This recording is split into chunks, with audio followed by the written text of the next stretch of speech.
Published by Blumhouse Games and developed by Vemila Studios, a studio based in Madrid, Spain, Crisol, Theater of Idols is unsettling to say the least. A proper descent into terror, this first-person horror action-adventure game transports players through Hispania, a nightmarish reimagining of Spain. With a little bit of Liza P aesthetic and a lot of Bioshock and Resident Evil when it comes to mechanics, Crisol can stand out as something unique in the genre thanks to its visual language for communicating horror and its primary mechanic.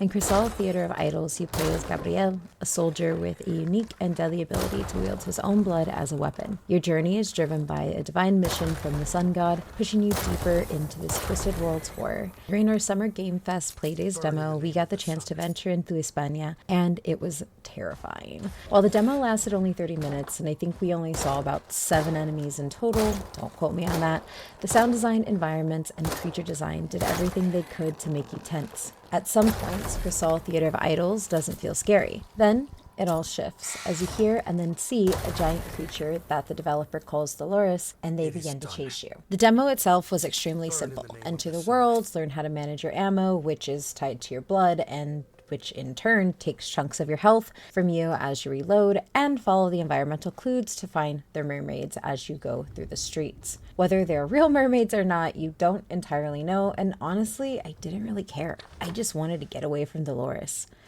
The character model for the giant quadruped named Dolores, whose veil and crown resemble the Virgin Mary's, only with half of her face missing, is harrowing. Watching her from a glass blackened with patina is hard, and all that uncertainty lends to the tension. The stalking is one thing, but the sound and visual design that comes with it unnerved me. I couldn't put my finger on it until I realized it's because she, for the most part, is a perversion of Catholic iconography, and apparently, despite my atheism that I've been comfortable in for over a decade, it just felt wrong. But even in that unsettling appearance, she was gorgeous. All of Crisol's world is gorgeous. The area we had access to in the demo was layered with life. There were registers you could take money from, doors you could open, and corpses you could steal blood from. Granted, they were animals. The living element of the town, or the formerly living element, calls attention to how you need to manage your supplies differently. The supply is ultimately your health. There are healing syringes, but when your ammo is tied to taking blood from your body and turning them into bullets to purify saint-inspired puppets, it never feels like enough, especially without aim assist and when you panic. This unique mechanic suggests a strategic layer to the horror, forcing players to carefully consider their attacks and abilities.